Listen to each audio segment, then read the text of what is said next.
Welcome back to another episode of Footy with the Boys. We're all repping the Italians here. Nick, how are we feeling today? Feeling good, brother. Feeling good. I just moved. So we're in the new digs. Life is all right. All right. Mike, in the same digs, but new Yes, sir. scarf. New Big scarf. Lazio Little fan, huh? SS Lazio. Only Serie A game I've ever seen in person. Um, Mm, Little keepsake from that. And yeah, why not? They're my favorite team in Italy.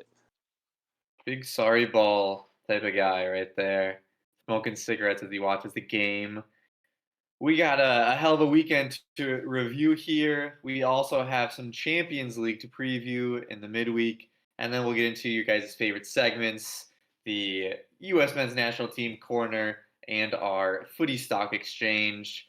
But we're going to start with my featured game of the week. It was a team that really needed a bounce back. Manchester City versus a top team in Brighton, and Manchester City came out on top 2 goals to 1. Ansu Fati with the late goal to make it a little bit more interesting. But as you can see there from the timeline, 7th minute, 19th minute, I was watching this one, and Man City was on top of this game. Nick, is Man City back to their form after their dip here? Yeah, I mean, to be fair, they played well against Arsenal, I thought. They were pretty this game, they were just, like, on them.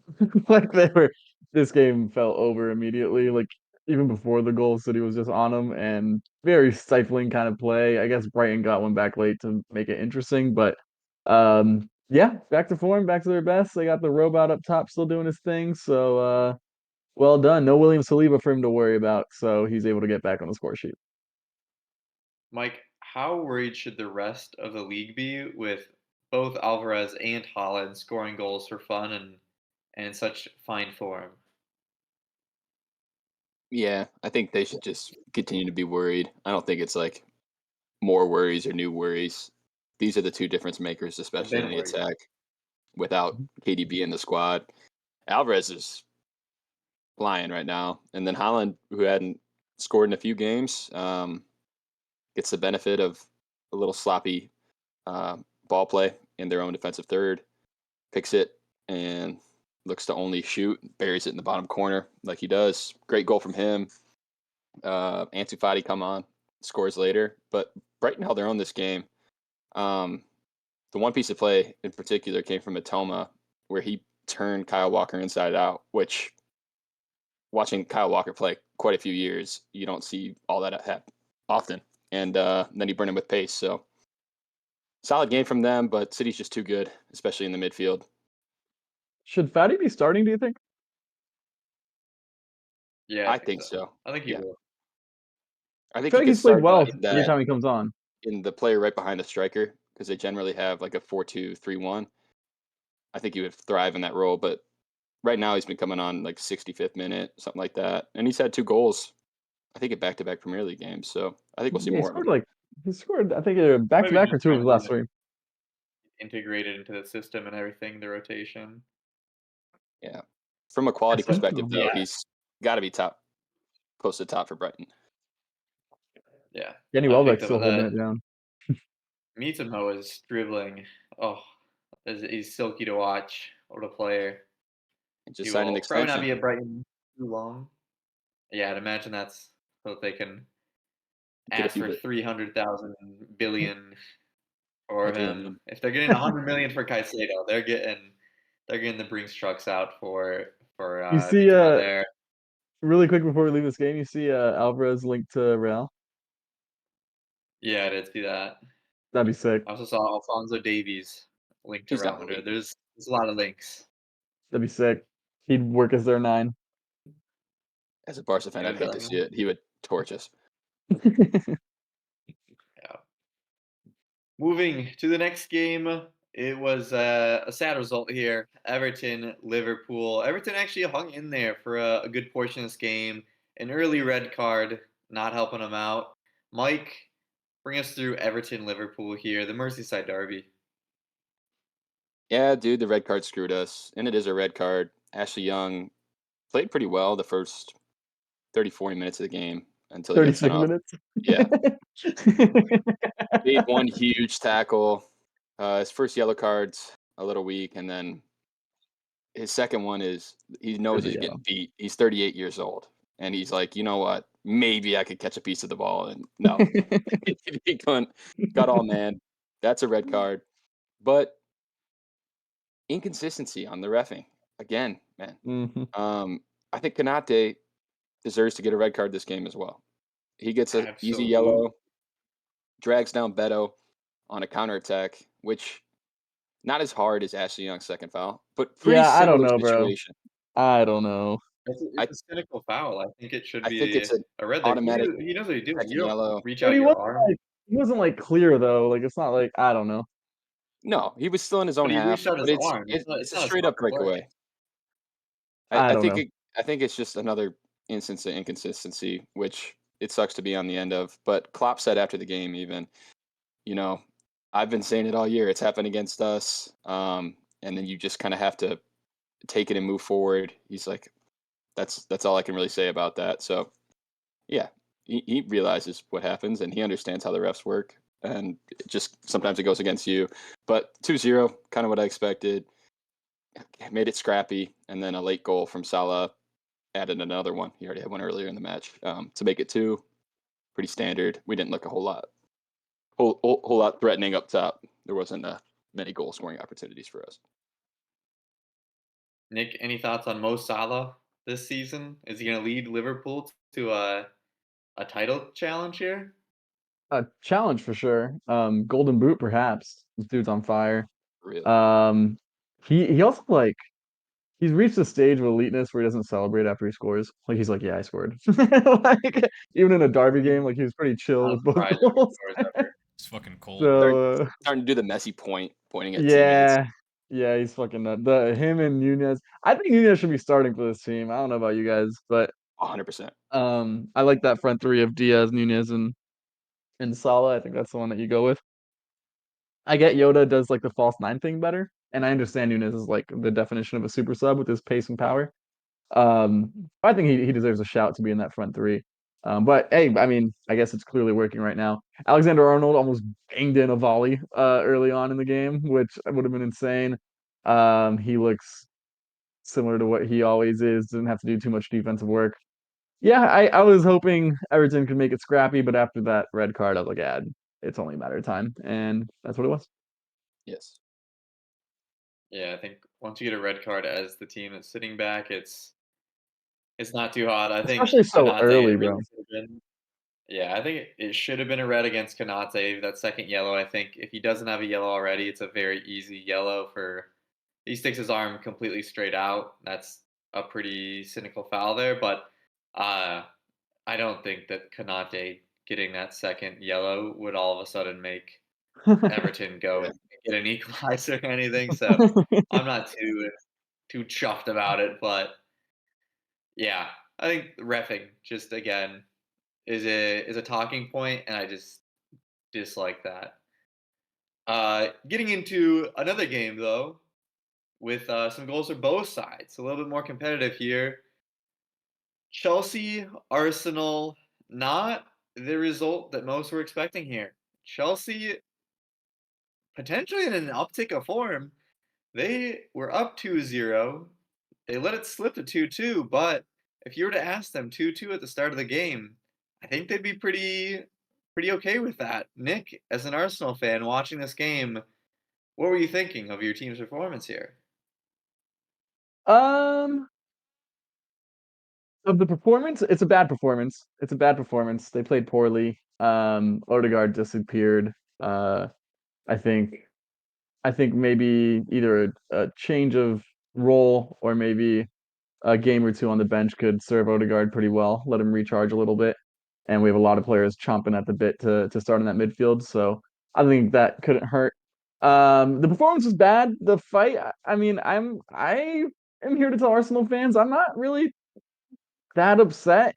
I mean, honestly, I thought this game was at Emirates when we talked about it Tuesday. So I talked about it being at the Emirates. If it was at the Emirates, I'm definitely upset with the draw. I still think I mean I still know we're better than this team. So I expected to get 3 points nonetheless, even if it's on the road. But I mean, Chelsea, you're right. They had a really good game plan. Pochettino, I think, outcoached Arteta this game. And I don't know. It's kind of like like this was a really bad. It felt like a 3 out of 10 performance. I think it might have been worse than our Tottenham performance. And even both those games against traditional Big Six opponents, we still managed to end up with a point where last year, maybe and definitely before that, we're not coming away with anything from those games. So, these are you games where you're at your worst, you still can't lose if you're a title challenger. And so I'm not too hurt by Arsenal. I will say, I mean, even their goals, like I think if you look at that picture right there, that was the penalty that was given, and Yeah, I was they're about to both just ask, did this guy going, get they're bodied or? both going for the ball. No, Yeah. it's just it's like he's so close. I'm confused why that's given as a penalty through the VAR check. I think that if you give it It's the on the handball. spot, I think if you give it on the spot, it's fine, but I don't think there's enough that they're 2 feet away from each other. Both of their arms are up in the air in the jump. Like I think it's a bit.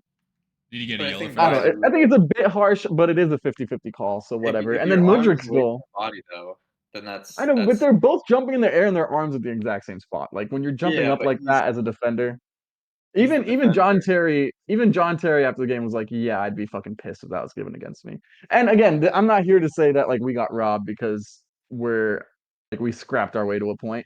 Chelsea's midfield, credit to Mike, was pretty suffocating, especially on their press. But that and then Mudryk's goal, he like fucks up a cross and Yeah. it's a 1 in a million like goal that goes in.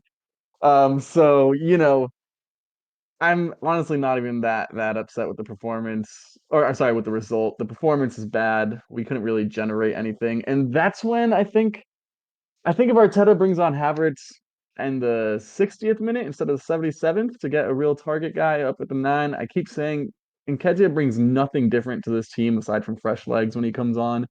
If you want to start him against like weaker sides, that's fine because he does what Jesus does, just worse. Like that's fine, but when you bring Eddie on, he's not like he's only there for fresh legs. He's not offering anything different. Where Havertz at the 9 definitely does. And you saw it when he came on for Odegaard, like they had a target to play over the press, and that's what led to that tying goal. Declan Rice, beautiful curler. He was probably the only player in the starting 11. Him and Martinelli, who were really up for the game today. Martinelli was getting doubled all game long, but playing well. Saka with an assist, customary on the score sheet, even with a good game by Cucurella. So, yeah, I'm not too hurt by it. Draw on the road against Chelsea. I mean, I'd rather get the win, obviously, but I'm here to tell Arsenal fans to relax. I will say, next game, I would like to see Smith Rowe playing in that right center mid role. Him and Saka combine well, and I think it's you know I don't know. Zinchenko was getting diced by Sterling, so they took him off at half. I kind of like Tomiyasu at left back for a little bit and maybe get either Havertz or Odegaard even on that left center mid role. Switch some things up a little bit. This performance felt stale from Arsenal. That's what I'll say. Mike. What was not stale was Chelsea, who now 2 wins and a draw in their last three, starting to catch a bit of form here. I think this was a good result. Not that Arsenal looked god awful, but Chelsea I just think looked pretty good here. You've been a proponent of Chelsea and their potential. What were you seeing here, and do you think Chelsea can turn this into a big run of form, even though they have a tough schedule coming up? Yeah, I mean the points are huge, especially against Arsenal. So that says a lot. But I was not all that impressed with Chelsea, to be honest here. Both their goals are kind of fluky. That header that leads to the penalty, Saliba knows nothing about that. So that call is kind of brutal, but I get it. Takes the pen, buries it, and then Mudryk's goal, you're like, oh, maybe he's a brilliant guy and chips him off the line. And then you look at his eyes on the replay. He's not even He's fucking thinking about shooting that ball. That's a misplaced cross that just flies into the top corner, and David Raya can't do anything about it. So they're up 2, but then Arsenal comes back and they could have won this game. Declan yeah. Rice's goal, a little bit fluky, but a good finish from him. And then Trossard's goal is just well worked. And it's another example of Arteta making pretty great substitutions. I think they Kai came Havertz 10 minutes involved. too late. Yeah, maybe 10 minutes too late because it didn't have enough time to end up finding the winner. But Trossard making that run on the back post, instant impact. Havertz with an instant impact. Um, and then they almost come and win this game. I think the main takeaway I have from this game um, is the goalkeeping was really poor. Robert Sanchez hasn't looked all that great since he was bought for a hell of a lot of money this season. And then David Raya, who's been starting consistently since he came and waited like 2 games to fit into the team, I think Aaron Ramsdale's got to get another shot here pretty soon. So to be fair, just Ramsdale had a Probably. kid, so like he was out of the squad, like he had a baby. So there, I do think Ramsdale could deserve a shout. I just think it was a rainy day away in a London derby. Like it was the wrong time to try to play pretty all the time. We should have been a lot more direct, and because of that, we should have brought Havertz on sooner because he's our most direct outlet. So I think a little misjudge there. Same with Zinchenko getting the start. So I don't know. Um, yeah, I'm not too hurt about it. We go on to next weekend, but I still from 2-0 to get 2-2 on the road, I'll take that point. Yeah. And to the point of the bad goals, I will say credit to Chelsea. They did have a lot of other chances. I think it's really just going to come down to if they can actually start finishing these chances that they're creating, they have a chance to be a pretty good team. But I think Nico Jackson had a one-on-one with Raya, a few different opportunities that Chelsea were in behind, either on a one defender to beat type situation or just with the goalkeeper and a pretty decent shot, and they weren't scoring them. So I think you can just lock that down, get some of these things to start falling their way. They do have a chance to work their way up the table a bit. But we move to the other team that has been mentioned in the same type of conversation as Chelsea. It is Manchester United with the high scoring Scott McTominay getting on the board again. When I saw that it was him that had scored for Manchester United, I thought that is the most Manchester United thing I've ever seen. For some reason, playing at the CDM role for Manchester United is more potent than the striker role. Mike, I'll go to you first this time. You love to hate on Sheffield and bet against them. Is this an impressive win at all for Manchester United that they're able to get this, or No, is man. it extremely concerning that they won 2-1 versus Burnley and their only goals are from a right back and a CDM? It's not like a bad result. It's not embarrassing that they only win 2-1. But no, it's not like some statement win, like, oh, we're back here. No, that's the bare minimum. Beating this team 2-1 is the bare minimum, especially when you're Manchester United. I said it last week, if McTominay plays, they win. And guess what? They did. And he's had 2 crazy similar goals the last couple of weeks with those volleys in the box. The one today was very strange. He gets that ball chested like a mile up into the air and then slots it to the right corner. Hell of a finish, man. That was excellent. He's got good Penalty. technique. He does have good technique, man. The Scottish Zidane, as they say. Yeah, I know, right? Yeah, Uh, that's what they're saying. Dallo with a fucking banger. That was a nice goal. And then the pen. The best thing I could say about Manchester United is this back line doesn't look good, but people are starting to play well. Harry Maguire included. He is finding some form, and they need him right now with the injuries they have at center back. Rafa Varane finally getting back a little bit, subbed in late this game. Um, so big for him. I'm happy to see it with how much he's been hated on. He did an interview after the game, and he was very class about it. He's been pretty class throughout this whole process. Um, and a win they needed for other reasons as well, with Sir Bobby Charlton passing away. There was never a doubt that they would get the result when something like that happens. Nick, with Manchester City coming up next for Manchester United, how how scared would you be as a fan or Eric Ten Hag in terms of job security with seeing this back line versus Alvarez and Holland? Uh, yeah, it's not gonna be good. Man City should have a big win. Um, say I saw somewhere on Twitter, but like again, it was a random tweet, so it might not be credible, but it said like Man United board considering Graham Potter if Eric Ten Hag gets Oh sacked. no, dude. See And that as well. I was like, what do you root for as a Manchester United fan right now? Who fucking knows? Yeah, that's gonna be a tough game. We'll see. We'll see what happens. How can you not like City big there? But yeah, I'm happy for Harry Maguire as well. It almost is like too easy to make fun of him now, and I feel like we've jumped the ship a little bit. Um, so good for him. Way to play decent against a championship side. He found his level. Well done. Um, yeah, but no, Manu's bad. I'm officially on Tracy's side. I have much more faith in this Chelsea team than Manu.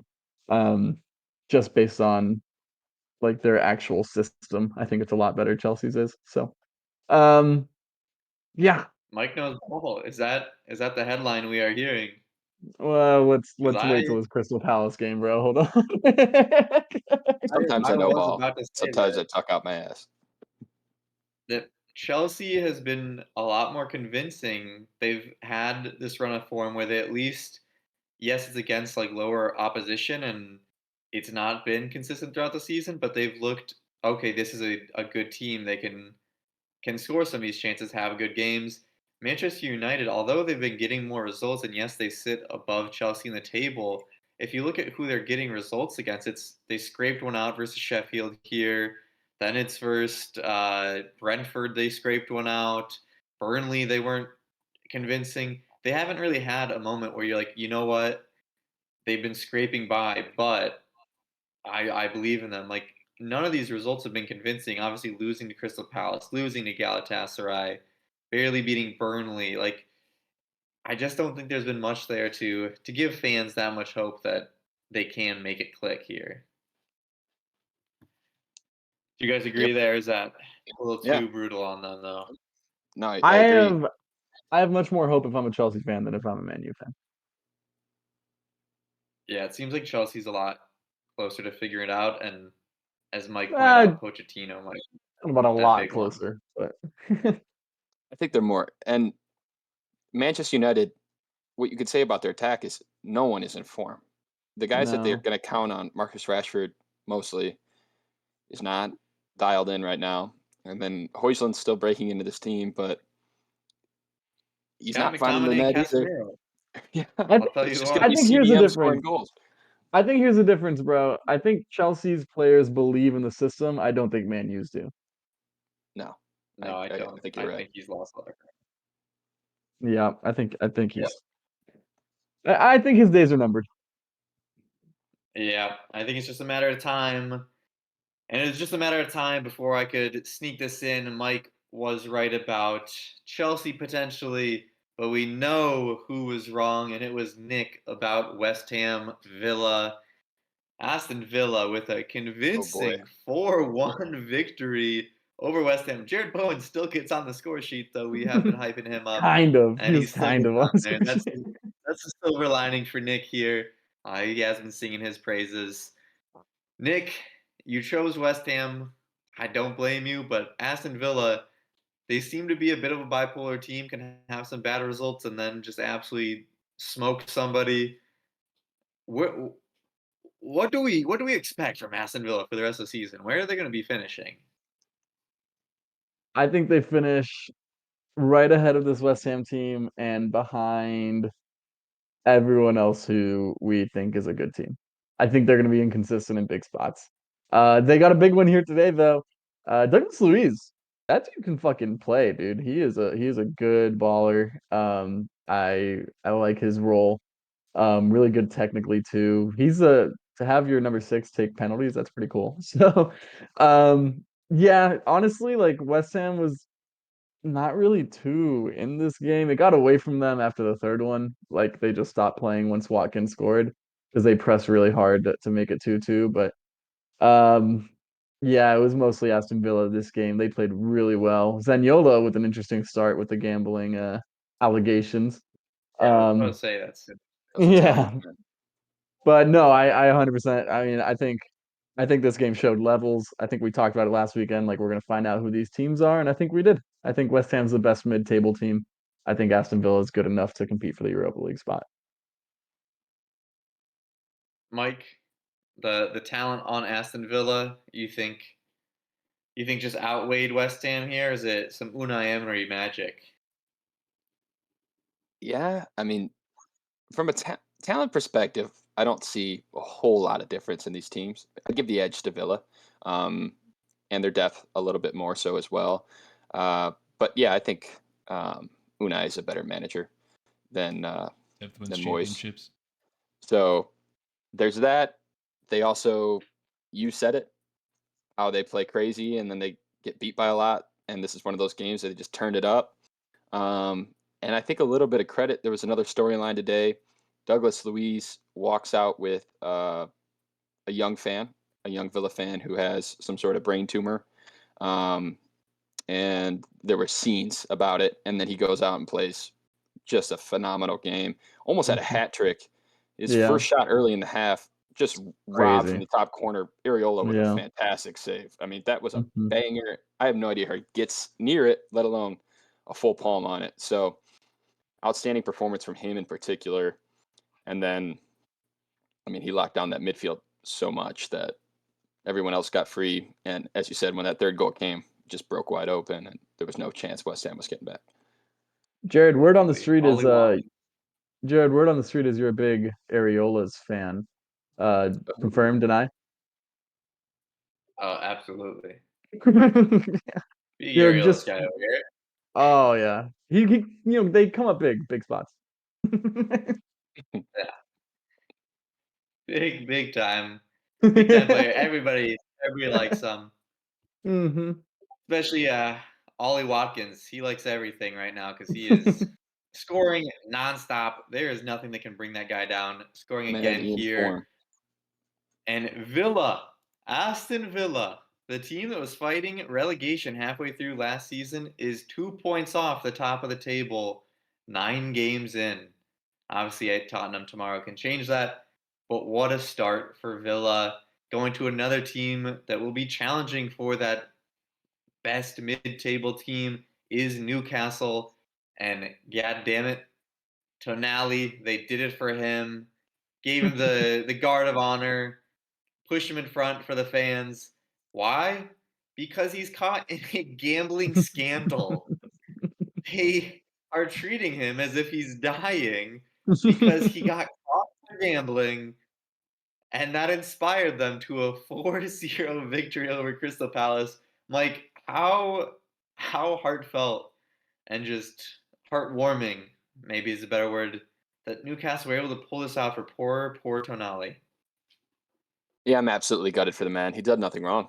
Um, Joke aside, I don't know what the fuck that is. I mean, they'll stand by their guy. Dude could have killed somebody in a car accident. They'd probably stand by him. Jesus I don't know. Christ. Relax. That's what it seems Oh, he like, bet man. the What over. the He didn't fuck? kill nobody. Goddamn.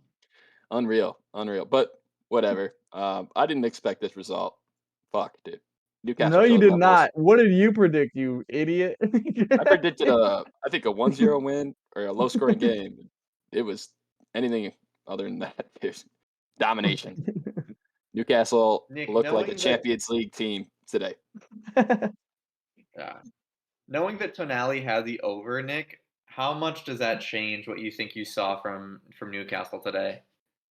Yeah, dude, I think they are. I think here's why they're all behind him, all right? Conspiracy time. They all contribute to like a pool, and then he's the one who puts the bets in. So Oh. they're like, we go down with the ship, and then he's like, all right, we got the over today, boys, and they fucking banged him in. So that's my theory. But yeah, no, Newcastle is just a much better side, finding their form after a shaky start of the season. Looking forward to seeing them in the round of 16 in the Champions League. Standing by my prediction. Ooh. Yeah, I think Crystal Palace also slightly slipping in form. Then we go to a team that's very much so finding their form. It is Wolves. I was watching the end of this game in a parking lot on my phone, and goddamn it, What were you doing? I was waiting for Madison to get a flu shot. But this game, the 88th minute winner for Wolves playing against 10 men. Bournemouth actually had some chances to get a late goal, even at 10 men. But Wolves finding another win. They were pretty dominant over Bournemouth here. Guys, are Wolves back? Are they back, Nick? It's time to howl at the um, moon. they are Palmer's favorite logo, so that This is says my team, levels. bro. Yeah, I'm saying it as now. our resident Wolves fan and producer, sure, we'll say they're back. They're playing solid. They got the Korean guy, so let's up the Wolves. Fucking ears up, bro. Mike, can they get to Champions League spot? Oh my Bro, god! what? Get out of here, man. Answer the They damn beat, question. they beat winless Bournemouth, man. Who got a dumbass red card like to screw themselves. They were sort of in this game, and then the red card just tanked it. Sexy little goal from Solanke. That was nice. And then the Wolves front three are still in form. Cunha getting that goal, and then Hwenky Chan sets up the winner for whatever that guy's name is. Can't pronounce it. Sasa something. Sasake. Yeah, dude. Levels. They're a mid-table team, and Bournemouth. They are not. They're not. Hopefully, Tyler Adams They are can not. like jump ship before he plays. I don't know. He might have to. And Wolves fan, we'll have plenty of hype like that for the rest of the season. So go ahead and follow. We'll have great hype for you. Get your hopes up. Let's go, boys. To the moon. I Brentford, no longer the think Bees. Wolves are getting relegated. I'll say that. I'll take Yeah, I think that's a fair my thing to prediction. assume. Wait, I actually have something for the next one. A team Shit. that might be relegated though is Burnley. They lose again to Team sucks. Brentford. The Bees. Oh, good Bzzz. God. Not the Bees. Not the bees. That is a game recap of what happened to dear old Burnley and Vincent Company. Legend Everything. has His it head that they would stung his never head fit in so there. much, and that's why it is so large and swollen. Nick, Brentford, a sneaky Champions League contender? Go. Championship. Bees are buzzing, baby. Bees are buzzing. That's my analysis. The Bees are buzzing. Mike, is Burnley going to figure it out at any point? They had over 100 points in the championship last year and look like they might actually be good. Are they frauds? Suck. Dude, if they get double-digit points this year, that'd be sick. that'd be good for them, man. They stink. And Brentford stinks too, but Wisa and Imbueno or Imbono, however you say his last name, finding their early season form again and getting a few goals. But Burnley just sucks, man. Yep. I'm afraid that Burnley might not be looking at Champions League, rather the championship here pretty shortly. And a team that might also be looking at the championship shortly. It is Nottingham Forest versus Luton. I am referencing Luton as the one that will be looking at the championship. But they get a 2-2 draw. Stoppage time goal, 90th plus 2. And that's after they were down 2-0 and get an 83rd minute goal to make it a 1-goal game. Luton pull out this draw. Guys, Nottingham Forest, sneaky Champions League contending. Not anymore, I would say. I think it's safe to say that. But Luton Town is pulling out some type of results, some draws. They're at 5 points. They're out of the relegation zone. Is there a chance that they stay up with how bad Bournemouth has been? Mike, I'll start with you. Dude, I'm gonna go as far to say as Luton is the best of the worst three. That's what I'll say. Of the newly promoted teams, Luton's shown the most the last couple weeks at the least, and Nottingham Forest is struggling. Chris Wood with a brace, the Kiwi, 2 headers. That's what he does. He's tall. And then Luton with a little late magic pulled it out of their hat, if you will. But Nick, do you agree Luton is the best of the worst? No, I still like Burnley better. But they're scrappy. They're gonna go out there and they're gonna play a full 90 and then some with a stoppage time tying goal. Um, yeah, those 3 teams are still gonna be the 3 teams relegated. But um, yeah, Nottingham Forest, you fucking suck for choking this game away. This is worse than Chelsea's collapse. This is bad. 2-0 up on this shithole team and to not come away with the 83rd three minute. points. Yeah, dude, to not come away with the 3 points right is out the bad. last 10. Yeah. Yeah, that's a tough one for Nottingham fans and Matt Turner fans alike. Hmm 2-0 to 2-2 with No 7 revenge game minutes for left. for Horvath, Flex. No revenge Yeah. after all. Revenge. I don't know. Maybe he was trying to play double agent there. Maybe that's the reason why they turned it around. He Stealing has good signs like a memories. certain Harbaugh would. But that is it for the Premier League. We move into where Wolves might find themselves next season, the Champions League. And we have some big games coming up. If you're watching on YouTube, you see all of them here. The top 3, Newcastle versus Dortmund, PSG Milan, sticking in that same group. And then we go to the Gunners with their biggest matchup of the group stage so far, Arsenal versus Sevilla. Sevilla, who just got a draw versus Real Madrid. Mike, I'll start with you. Which is the best matchup here? What's going to be the most entertaining game to watch? I think PSG, AC Milan is my matchup of the week. All 3 of those games are interesting. I think Arsenal has enough to beat Sevilla, but Sevilla got a tie against Real Madrid this weekend. And Dortmund does not look good enough to beat Newcastle, especially in St. James. I like to see Gio Reyna play. That'd be sick to play in St. James, and I think he'd have a real impact on that struggling offense at the moment. But yeah, I think PSG Milan. I think that'll be the best one.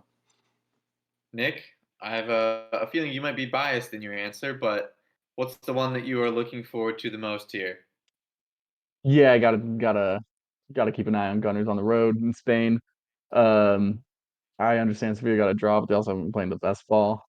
Although Sergio Ramos might be the definition of aura. So, um, Yeah. it'll be. Ramos fans I figuring out expect us to the get the win. I expect us to get the win, but we played poorly against Lens. We played poorly against Chelsea.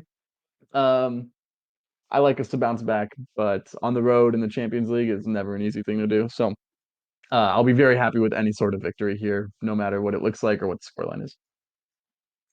All right, you guys chose the other two. I will hype up Newcastle Dortmund. That is a big game. That group is kind of in an interesting spot right now after the first 2 match days where really anybody does have a shot at it. Newcastle at the top, Dortmund at the bottom, but that could all flip with a certain result here. Dortmund coming in, they're in some good form. Gio Reyna is back, and Gio Reyna was looking good. It's at St. James's Park, so it's always going to be a rocking atmosphere. I think this one could be a very entertaining one to watch. Like we said, Tonali has bet the over, so feel free to join in on that with him. All I'm saying. For the Champions League, that is it. But like I said, our own American players are in that Champions League, and a lot in that group specifically. We have Musa and Pulisic for Milan versus PSG, and Reyna against Newcastle. Headlines of the U.S. men's national team: Reyna got back in for Dortmund this weekend and looked amazing. He was creating chances. He was dribbling by people with ease, holding people off. So good in combination play, just like what we saw against Ghana and Germany. He has brought back in his sub appearances, and I would expect he's going to get some more minutes here coming up. Like I said, in Italy, we have Musa and Pulisic. They played against Juventus this weekend, who had McKennie and Weah both starting. 4 Americans on the field at the same time in one of Italy's biggest game. Juventus comes out with the win there after a red card to Thiaw of AC Milan forced Christian Pulisic to be subbed out for a defender. 10 men versus 11 men. Juventus get it done. In other news, Tyler Adams, a big part of the midfield, will be out until February, confirmed after having another surgery after they said it just wasn't enough after his little appearance in the Carabao Cup. They figured out that the surgery it had previously wasn't enough to get it all fixed. Has another surgery out till February, so the U.S. will be probably sticking towards that McKennie, Musa, Reyna midfield for a while now. And finally, a bit ado to one of the greats of the U.S. men's national team. Michael Bradley announced his retirement and played his last game for Toronto. He has been quite the player for the U.S. Chips over Ochoa at the Azteca, a goal in the World Cup to give us life. Mike, Nick, I'll ask you both this. What is your best memory of Michael Bradley donning that U.S. shirt? Or if you have a random club memory, go ahead, throw that one out too. Got to be the chip against Mexico, right? That was fucking sick. From like, how far was that? Like from midfield, that was fucking awesome. One of the, especially in that game, you know. So, I watched that at my church, which was full of a lot of Hispanic and many Mexican people. So that was a good ass time. Mike? I mean, that's hard to beat. Not so much a moment on the field, but my favorite memory of Michael Bradley is when he was still at Roma and Jurgen Klinsmann became the US MNT coach. And he said that Michael Bradley was good enough to play for Barcelona, and I full-heartedly believed it. We never saw it happen, didn't come to fruition. Would they have made that midfield better? I don't know. Xavi, Iniesta, Bradley sounds pretty damn good. So Busquets, what could have hit the been? fucking road, buddy. What could have been? I will. I don't know if too many people would buy the stock of Bradley beating out Busquets, but that doesn't matter because that was not a part of the Footy Stock Exchange. And now we will tell you what to buy and what to sell. And Mike, we will start with you. What are we buying? What are we selling? And this is not financial advice. We're buying Luton, but not really. We're buying Luton compared to Sheffield and Burnley and possibly Bournemouth. But that's the full extent of our purchase. We buy them just enough to be better than the rest. We're keeping an eye on it. We're keeping tabs on Luton. Yeah. They got a little magic. All right. What are we selling? What are we getting rid of? And I'm continuing to sell Premier League refereeing. Been selling it all year. Just can't sell it quick enough. No one's buying it. Just you know, it's not getting better. It's still For sure not getting better. I And still have my stock. No one's biting. no one's biting, dude. Everton's at the wrong end of it. Not in a super egregious fashion, I will say, but still not impressive. Something that was egregious though. Arsenal should have had a penalty for Sanchez just punching Gabby Jesus in the face. Like that was fucking insane. He decked his ass and ball was nowhere near him and he got away with it. That was crazy. Should have decked him harder, I guess. Yeah, knock some sense into him. Nick, you're not buying the boxing. What are you buying?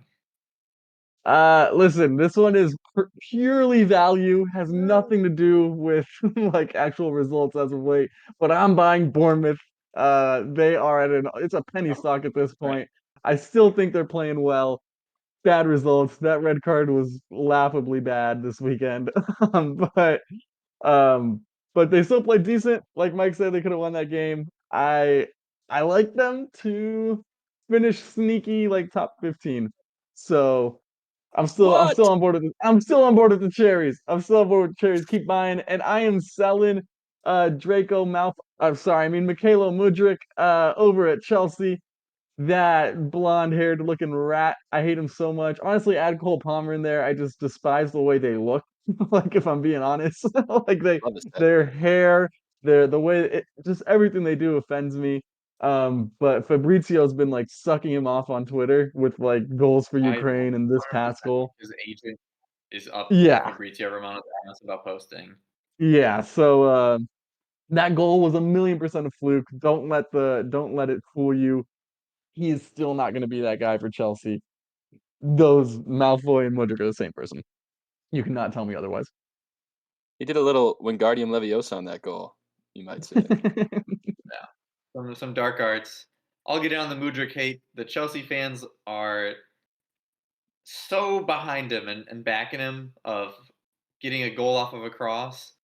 We're not close to the same around Pulisic when he was actually scoring goals for them. But, whatever. Getting into my buys and sells, similar vibe of Luton and Bournemouth here for my buy. I'm going with Manchester City. Yeah, you guys went with Luton and Bournemouth. I'm going Manchester City. Arsenal draws versus Chelsea. Flex just blew his budget on one share of that. You know what? I think it's a good purchase. They are getting players back like Rodri from suspension. They looked good. They had a dip in form with 2 losses in a row, and they are still joint top of the table off of goal differential. Obviously, Tottenham still has to play, but top of the table after losing 2 games in a row. And your Manchester City, I think another title might be on the cards for good old Pep and crew over there. And what I'm selling is red cards. There were 4 different games with red cards this week. There should have been another red card in the Liverpool Everton game. There's too many goddamn red cards. Let the players play. Like Nick was saying, I think Nick was campaigning for people to be allowed to punch each other, and that's what I heard. I think that's what the audience hears. And god damn it, I'm on board, Nick. I Nick, do think punching players. allowed, yes? I think players should be allowed to punch one fan in the season. Someone who really pisses them the fuck off and like is talking crazy The Ron shit. Artest. They get one all year. And Well, Eric if Cantona. they do 2, then they're suspended for a year. But they get 1 freebie. Yeah. Mike, agree? Yeah. I'd like to punch an old Liverpool man when we're losing at the Anfield, dude. Just kidding, dude. I don't condone violence. But yeah, the red cards have been out of control. Yeah. So many red cards. I think we're approaching already a record if we keep at this pace. So we'll see. We'll keep tabs on that tally for the end of the season here, and we will celebrate that if it does happen. What a wonderful achievement it is to just have every single game with a red card. Anyways, boys, that is it for us here. We'll be back Tuesday to preview the next week coming up. And like I said, it is a hell of a week with Manchester United, Man City playing each other. We got some good matchups other than that that I won't go into too much detail. You'll have to watch. Boys, any parting thoughts for our dear listeners here? Mike, I'll start with you. Rest in peace, Sir Bobby. And thank you for your service, Michael Bradley. Nick? No way Tottenham get 3 points tomorrow. Up the Arsenal. No way that Fulham get 3 points tomorrow. Up the big Ange. Spurs. Okay, that is it for All right, us. boys. Follow, Peace. like, listen, tell other people to listen, and we will see you next time on Footy with the Boys.